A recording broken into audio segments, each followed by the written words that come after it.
ஆச்சி மசாலா. எந்த சமையலும் ருசி தேடும் ரகசியம். 20 ரூபாய்.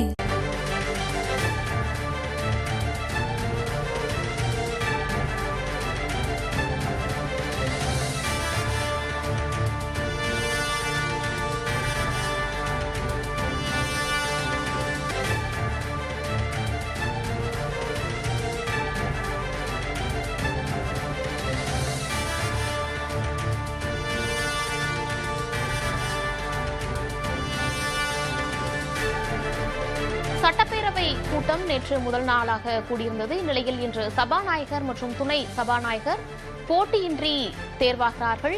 சபாநாயகராக தாவேகாவை சேர்ந்த ஜேசிடி பிரபாகர் தேர்வு செய்யப்படுகிறார். அதேபோல தாவேகா எம்எல்ஏ ரவிசங்கர் போட்டியின்றி துணை சபாநாயகராக தேர்வாகிறார். இந்நிலையில் கூடுதல் விவரங்களுடன் நம்முடைய செய்தியாளர் ரமேஷ் இணைப்பில் இருக்கிறார். ரமேஷ், வணக்கம். இன்று சட்டப்பேரவை கூடவிருக்கிறது. என்ன முக்கிய நிகழ்வுகள் எல்லாம் நடைபெறப் போகுது? சபாநாயகர் தேர்வு, அது குறித்தான விவரங்களை தாருங்கள்.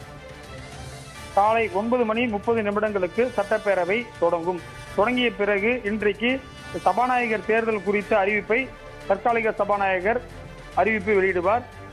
ஜேசிடி பிரபாகர் சபாநாயகர் பொறுப்பிற்கு மனு செய்திருக்கிறார். மற்ற எந்த கட்சி சார்பிலும் மனு தாக்கல் செய்யவில்லை. அதேபோல துணை சபாநாயகருக்கு ரவிசங்கர் என்ற ஒரு இளைஞருக்கு வாய்ப்பு கொடுக்கப்பட்டிருக்கிறது. இது 2 பேருக்கும் போட்டியின்றி தேர்வாகிறார்கள் என்ற அறிவிப்பு வெளியாகும். வேற எந்த போட்டி வேட்பாளர்களும் எந்த கட்சி சார்பாகவும் நிறுத்தப்படாததால் போட்டியின்றி தேர்வாக அறிவிக்கப்படுவார்கள். அதற்கு பிறகு தற்காலிக சபாநாயகர் அந்த இருக்கையிலிருந்து வெளியில் வருவார்.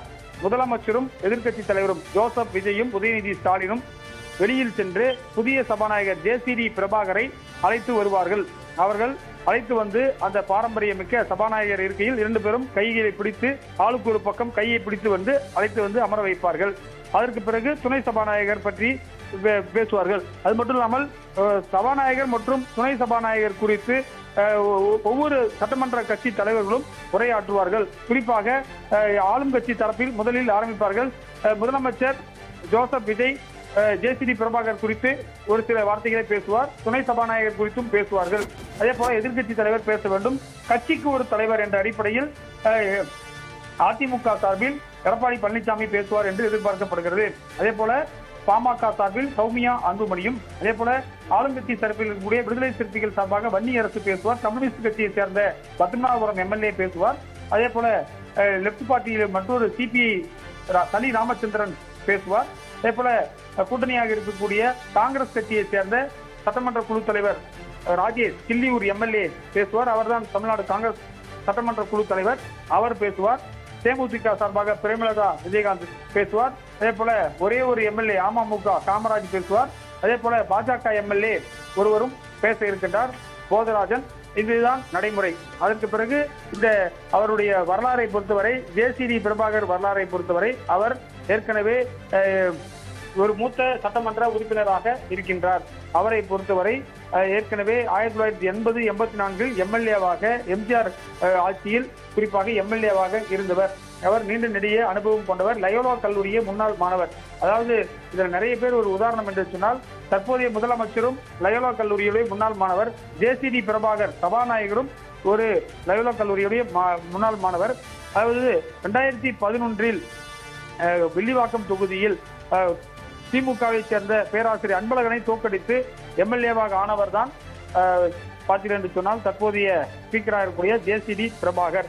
அவர் தற்போது சபாநாயகராகிறார். ஒரு நீண்ட நெடிய அனுபவம் பெற்றவர். அதாவது ஜேசிடி பிரபாகர் பற்றி ஒரு சுவாரஸ்யமான விஷயம் சொல்ல வேண்டும் என்று சொன்னால், எம்ஜிஆர் ஒரு கூட்டத்தில் பேசும் பொழுது, எனக்கு ஒரு மகள் இருந்திருந்தால் ஜேசிடி பிரபாகருக்கு தான் நான் திருமணம் செய்து வைத்திருப்பேன் என்று பேசினார். அந்த அளவிற்கு ஜேசிடி பிரபாகருக்கும் எம்ஜிஆருக்குமான நட்பு இருக்கிறது.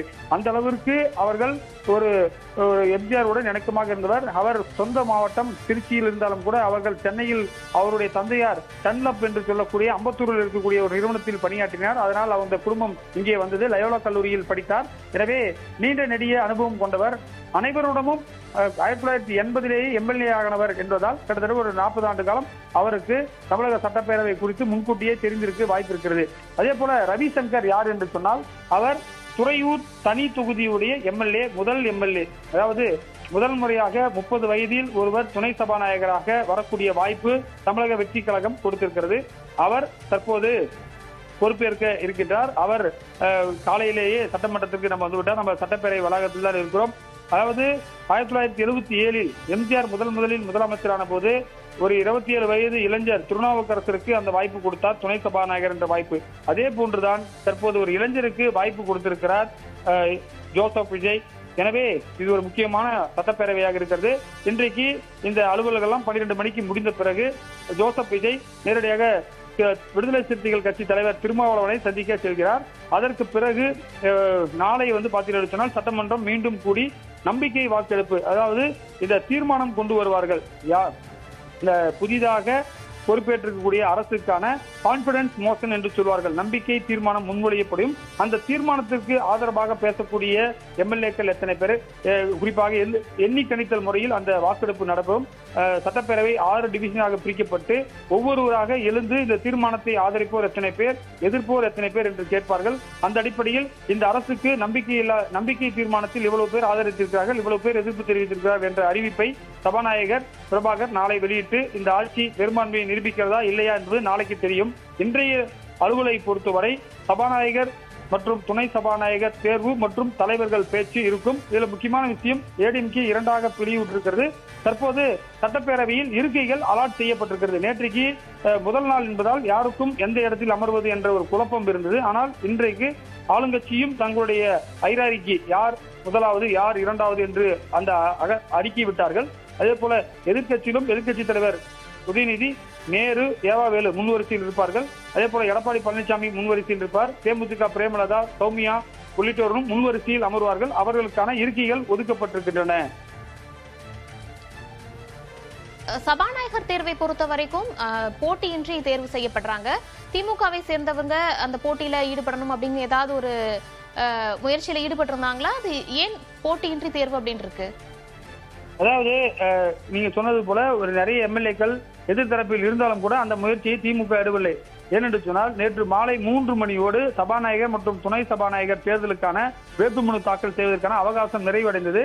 அந்த காலகட்டத்தில் யாருமே மனு தாக்கல் செய்யவில்லை. ஏனென்று சொன்னால் திமுக தலைவர் ஸ்டாலினை பொறுத்தவரை இந்த அரசாங்கத்தை எந்த தொந்தரவும் செய்யாமல் இடையூறாக இருக்க மாட்டோம் என்று சொல்லிவிட்டார். எனவே இடையூறாக இல்லாமல் நாளைக்கு கூட வாக்கெடுப்பில் திமுக பங்கேற்காது என்றுதான் நமக்கு தெரிந்த தகவல்கள் தெரிவிக்கின்றன. ஏனால் இந்த அரசாங்கத்தை எதிர்த்து வாக்களிக்க வேண்டாம் என்ற ஒரு முடிவை அவர்கள் எடுத்துவிட்டதாக நமக்கு தெரிகின்றன. அதே போல இந்த நம்பிக்கை வாக்கெடுப்பை பற்றி சொல்லிவிட்டார்கள். இந்த துணை சபாநாயகரை பொறுத்தவரை கடந்த காலங்களெல்லாம் கூட போட்டியின்றி தான் தேர்வாகி இருக்கிறார்கள். அப்பாவு 2021 சபாநாயகர் ஆன போது போட்டியின்றி தேர்வு செய்யப்பட்டார். அதற்கு முன்பாகவும் 2016 தனபால் ஸ்பீக்கரான போது போட்டியின்றி தேர்வு செய்யப்பட்டார்கள். எனவே இந்த நடைமுறையை அப்படியே கொண்டு செல்லலாம். இந்த அரசாங்கத்திற்கு எந்த தொந்தரவும் இல்லாமல் நான் பார்த்துக் கொள்வேன். அதே போல 6 மாத காலம் இவர்களை எந்த தொந்தரவும் செய்ய மாட்டேன், அதற்கு பிறகு இந்த அரசாங்கத்தை கண்காணிப்பேன் என்று சொல்லியிருந்தார். எனவே அந்த அடிப்படையில் திமுக போட்டி வேட்பாளரை நிறுத்தவில்லை. திமுகவிற்கு அடுத்தபடியாக பெரிய கட்சியா இருக்கக்கூடிய ஏடிஎம்கே 47 எம்எல்ஏக்கள் வைத்திருந்தாலும் அவர்களும் மனு தாக்கல் செய்யாமல் இந்த அரசாங்கத்திற்கு மறைமுகமாக உதவி செய்திருக்கிறார்கள். அது அடுத்தபடியாக இருக்கக்கூடிய காங்கிரஸ் கட்சியும் ஆளுங்கட்சி ஆகிவிட்டது. எனவே எதிர்கட்சிகள் ஒன்று சேரவில்லை என்பதைதான் இதன் மூலமாக நம்மால் தெரிந்து கொள்ள முடிகின்றது. திவ்யா, முதலமைச்சர் விஜய் தற்போது மூத்த தலைவர்களை சந்திச்சு வர நிகழ்வுகளை நம்மளால பார்க்க முடியுது. இது அரசியல் வட்டாரத்துல எந்த ஒரு தாக்கத்தை ஏற்படுத்தி இருக்கு? இதற்கு முந்தைய காலங்கள்ல இந்த மாதிரி சம்பவங்கள் நடந்திருக்கா? நிச்சயமாக திமுக தலைவராக ஸ்டாலின் முதலமைச்சராக பொறுப்பேற்ற போது எதிர்கட்சி சேர்ந்தவர்களையும் சந்திப்பார். எச் ராஜாவை உடல்நலம் விசாரித்தார். அனைத்து தலைவர்களையும் போய் பார்ப்பார். சங்கராயாவை பார்த்தார். கம்யூனிஸ்ட் மூத்த தோழர் நல்லக்கண்ணு, சங்கரையா போன்றவரையெல்லாம் பார்த்தார். அதே போன்றுதான் இந்த முறையும் அவர் பார்ப்பார். அதே போன்றுதான் விஜயும் இதே போன்றுதான் ஸ்டாலின் எடுத்த அந்த வழியில் தான் செல்வதாக கூட நம்ம புதிய தலைமையில் கூட ஒரு செய்தி போட்டிருந்தோம். அதாவது இது ஒரு அரசியல் இணக்கம், அனைத்து பேரியர்ஸையும் உடைத்திருக்கிறார். இன்றைக்கு ஆங்கில செய்தித்தாள்கள் கூட விஜயுடைய நடவடிக்கைகளை பாராட்டி இருக்கிறார்கள். குறிப்பாக ஒரு புதிய கல்ச்சரை உருவாக்கி இருக்கின்றார் தமிழக முதலமைச்சர் ஜோசப் விஜய் என்று சொல்கிறார். திருமாவளவனையும் இன்று சந்திக்கிறார். திருமாவளவன் நேற்று சென்னையில் இல்லாததால் அவரை பார்க்கவில்லை. அன்புமணியையும் சந்தித்திருக்கிறார். இதில் ஒரு முக்கியமான விஷயம், தமிழக முதலமைச்சருடைய ஆலோசகராக இருக்கக்கூடிய ஜான் ஆரோக்கியசாமி 2016 ஏற்கனவே மாற்றம் முன்னேற்றம் அன்புமணி என்ற அந்த ஒரு கேம்பெயின்ல அன்புமணி ராமதாஸோடு இணைந்து பணியாற்றியவர். அதற்கு பிறகு சீமானோடு பணியாற்றியவர் ஜான் ஆரோக்கியசாமி. ஜான் ஆரோக்கியசாமி தான் ஜோசப் விஜய் அவர்களை இந்த 2 பேருடைய இல்லத்திற்கும் அழைத்து சென்றதாக சொல்லப்படுகிறது. ஏனென்றால் 2 பேரும் நண்பர்கள். அரசியலில் எல்லோரும் நண்பர்கள். என்று சொன்னால் அன்புமணிக்கும் வாக்களித்திருக்கிறார்கள். 4 எம்எல்ஏக்களே அந்த கட்சிக்கும் மக்கள் கொடுத்திருக்கிறார்கள். தர்மபுரி, விக்கிரவாண்டி, செஞ்சி, ஜெயங்கொண்டம் ஆகிய 4 தொகுதிகளை அவர்கள் வெற்றி பெற்றிருக்கிறார்கள். அதே போல சீமானுக்கும் 4% வாக்குகள் விழுந்திருக்கின்றன. கிட்டத்தட்ட ஒரு 15 லட்சம் பேர் அவர்களுக்கு வாக்கு செலுத்தியிருக்கிறார்கள். எனவே அவர்களுக்கும் மக்கள் ஆதரவு இருக்கிறது. அவர்களையும் இந்த விட்டுவிடக்கூடாது அப்படின்ற அடிப்படையில் விஜய் அவர்கள் சந்தித்திருக்க கூடும் என்று நமக்கு தகவல்கள் தெரிவிக்கின்றன. இருந்தாலும் இன்றைக்கு ஒரு முக்கியமான 2வது நாள் சட்டசபை. இன்றைக்கு தான் சட்டசபையில் முதன்முறையாக பேச உள்ளார் விஜய். அதாவது இதுக்கு முன்பு பதவியேற்பு மட்டும்தான் நடந்தது. அவருடைய உரை எப்படி இருக்கும், சட்டமன்றத்தின் முதல் உரை, ஜோசப் விஜயுடைய முதல் உரை எப்படி இருக்கும் என்ற ஆவல் தற்போது எழுந்திருக்கின்றது. அதிமுகவை பொறுத்த வரைக்கும் தற்போது பல்வேறு விஷயங்கள் பேசப்பட்டு வருகிறது. அதிமுகவில் பிளவா அப்படின்னு கேட்கும்போது எடப்பாடி பழனிசாமி அவர்களும் ஆர் பி உதயகுமார் அவர்களும் அதற்கு மறுப்பு தெரிவிச்சிருக்காங்க. அதே நேரத்தில் 2 அணிகளாக அவங்க பிரிஞ்சுட்டாங்க அப்படிங்கிற ஒரு செய்தியை பார்க்க முடியுது. என்னதான் நடக்குது? நிச்சயமாக அதிமுக 2 பிரிவாக இருக்கிறது. ஒன்று சி.வி. சண்முகம், எஸ்.பி. வேலுமணி போன்றோரெல்லாம் இருக்கிறார்கள். வட மாவட்டத்தைச் சேர்ந்தவர்கள் ஒன்று சேர்ந்திருக்கிறார்கள். அவரிடம் ஒரு 24 பேர் இருப்பதாக சொல்கிறார்கள். அதே போல எடப்பாடி பழனிசாமியிடமும் 22 பேர் இருப்பதாக சொல்கிறார்கள். இது எங்கே முரண் ஏற்படுகிறது என்று சொன்னால், விஜயை ஆதரிப்பதில் 2 பிரிவாக இருக்கிறார்கள். விஜயை வேண்டும் என்று சி.வி. சண்முகம், எஸ்.பி. வேலுமணி போன்றோர் கருதுகிறார்கள். நம்ம எதிர்கட்சியாகவே தொடரலாம் என்று எடப்பாடி பழனிசாமி தரப்பினர் விரும்புகிறார்கள். அதாவது உதாரணமாக இதை நம்ம ஒரு நுண்ணரசியலை பார்க்க முடியும். மாவட்ட வாரியாக ஆதரவு யாருக்கு இருக்கிறது என்று பார்த்தால், சேலம் மாவட்டத்தில் இருக்கக்கூடிய 7 எம்எல்ஏக்களும் எடப்பாடியை ஆதரிக்கிறார்கள். ஆனால் கோயம்புத்தூரில் இருக்கக்கூடிய எம்எல்ஏக்கள் வேலுமணியை ஆதரிக்கிறார்கள். வேலுமணி மட்டும்தான் கோயம்புத்தூரில் வெற்றி பெற்றிருக்கிறார். அதே போல மற்றபடி தர்மபுரி மாவட்டத்தில் 2 எம்எல்ஏக்கள் கே.பி. அன்பழகனும் பாப்பிரெட்டிப்பட்டி எம்எல்ஏவும் பார்த்தீர்கள் என்று சொன்னால் சி.வி. சண்முகத்தை ஆதரிக்கிறார்கள். ஆனால் அதே மாவட்டத்தில் அரூர் சட்டமன்ற உறுப்பினர் சம்பத் பார்த்தீர்கள் என்று சொன்னால் எடப்பாடி பழனிசாமியோடு இருக்கிறார்கள்.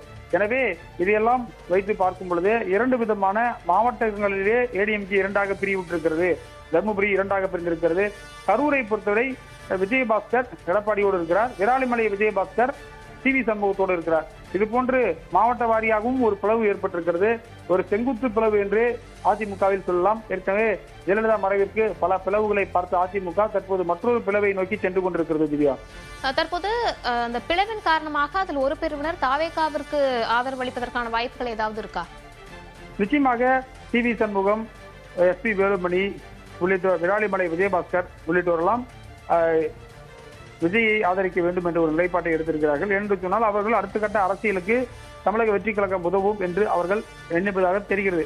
நாடாளுமன்ற தேர்தல், அதற்கு பிறகு வரக்கூடிய தேர்தல். ஆனால் இதில் ஒரு சிக்கல் இருக்குது என்றால், தேர்தல் ஆணையத்தால் பொதுச் செயலாளர் என்று அங்கீகரிக்கப்பட்டவர் எடப்பாடி பழனிசாமி. அவர் கடிதம் கொடுத்திருக்கிறார். அவர் சட்டமன்ற எதிர்கட்சி சட்டமன்ற அதிமுக குழு தலைவராக எடப்பாடி பழனிசாமியும், துணைத் தலைவராக OS மணியனையும், கொறடாவாக அக்ரி கிருஷ்ணமூர்த்தியும் நியமிக்க வேண்டும் என்று ஒரு கடிதம் கொடுத்திருக்கிறார். மற்றொரு புறம் வேலுமணி ஒரு கடிதம் கொடுத்திருக்கிறார். 2 கடிதத்துக்கும் வித்தியாசம் என்னென்றால், எடப்பாடி பழனிசாமி பொதுச் செயலாளர் என்பதால் அவர் பொதுச் செயலாளர் அந்த ஃபார்ம்ல குறிப்பாக லெட்டர் பேர்ல கொடுத்திருக்காரு. ஆனால் எஸ்.பி. வேலுமணி ஒரு பொதுவான லெட்டர் பேட், ஏடிஎம்கேன்னு சொல்லிட்டு லெட்டர் பேட் இருக்கு. ஆனால் அதுல எடப்பாடி பழனிசாமி பெயர் இல்லை. எனவே இது சட்ட ரீதியான ஒரு கேள்விக்குறியாகக்கூடிய ஒரு விஷயம் இருக்கிறது. ஆனால் எத்தனை எம்எல்ஏக்கள் யாரை ஆதரிக்கிறார்கள் என்று சொன்னால் 22 எடப்பாடிக்கும் 24 வேலுமணிக்கும் இருக்கிறது. எனவே 24 பேர் அதிக அளவில் ஆதரிக்கிறார்கள். ஆனால் தமிழக குறிப்பாக சட்டப்பேரவையில் அரசியல் சாசனப்படி 3/2 பங்கு எம்எல்ஏக்கள் ஒருவரை ஆதரித்தால் மட்டுமே கட்சி தாவல் தடை சட்டம் பொருந்தாது. அதாவது வேலுமணியிடம் 32 பேர் இருந்தால் அந்த எம்எல்ஏக்களை தகுதி நீக்கம் செய்ய முடியாது. ஆனால் அவருக்கு அந்த 32 என்ற நம்பர்ஸும் கிடைக்கவில்லை. எனவே கட்சி தாவல் தடை சட்டம், கொறடா உத்தரவை மீறி அவர்கள் வாக்களித்தால் அவர்கள் மீது கட்சி தாவல் தடை சட்டம் கொண்டு வருவதற்கும் வாய்ப்பு இருக்கிறது. ஆனால் சபாநாயகர் யாருக்கு ஆதரவு தெரிவிக்கிறார், சபாநாயகருடைய உத்தரவு தான் இறுதிக்கட்ட உத்தரவாக இருக்கும். எனவே செங்கோட்டையன் எஸ்.பி. வேலுமணி தரப்போடு ஆதரவாக இருப்பதாக சொல்லப்படுகிறது. எனவே இந்த கணக்குகள்லாம் நாம் பார்க்கும் பொழுது பல அரசியல் மாற்றங்கள் வரக்கூடிய நாட்களில் இருக்கும் என்று எதிர்பார்க்கப்படுகிறது. திவ்யா, சட்டப்பேரவை நிகழ்வுகள் குறித்து விரிவான தகவல்களை அளித்தமைக்கு நன்றி ரமேஷ். நன்றி. சட்டப்பேரவை கூட்டம் இன்று 2வது நாளாக நடக்கவிருக்கிறது. இன்றைய தினம் சபாநாயகர் மற்றும் துணை சபாநாயகர் தேர்வு என்பது இருக்கிறது. போட்டியின்றி தேர்வு செய்யப்படவிருக்கின்றனர். சபாநாயகராக தாவேகாவை சேர்ந்த எம்எல்ஏ ஜே.சி.டி. பிரபாகர் தேர்வு செய்யப்படவிருக்கிறார். அதேபோல துணை சபாநாயகராக தாவேகா எம்எல்ஏ ரவிசங்கர் போட்டியின்றி தேர்வு செய்யப்படவிருக்கின்றனர். சபாநாயகர், துணை சபாநாயகர் தேர்வு இன்று நடைபெறவிருக்கிறது. இதனையடுத்து முதலமைச்சர் விஜய் உரையாற்றுவார் எனவும் எதிர்பார்க்கப்படுகிறது. சட்டமன்றத்தில் அவரது முதல் உரையாக இது இருக்கும் என்பதும் குறிப்பிடத்தக்கது. அதேபோல அதிமுகவில் ஏற்பட்டிருக்கக்கூடிய அந்த சலசலப்பு என்பதும் அரசியல் களத்தில் முக்கியத்துவம் வாய்ந்ததாக பார்க்கப்படுகிறது. அதிமுக 2 அணிகளாக பிரிந்திருக்கிறதா, 2 தரப்பினர் வேறு வேறு விஷயங்களை வலியுறுத்துகின்றனரா என்ற கேள்வியும் எழுந்திருக்கிறது. இது குறித்து நேற்றைய தினம் அதிமுக பொதுச் செயலாளர் எடப்பாடி பழனிசாமியிடம் கேட்டபோது அதிமுகவில் பிளவு இல்லை, தவறான செய்தி என்று குறிப்பிட்டிருந்தார். இன்றைய தினம் என்ன செய்திகள் இருக்கிறது, அதிமுக என்ன முடிவுகளை எடுக்கப் போகின்றனர் என்பதை பொறுத்திருந்துதான் பார்க்க முடியும். தொடர் செய்திகளுக்கு புதிய தலைமுறை டிஜிட்டல் நேரலையுடன் இணைந்திருங்கள்.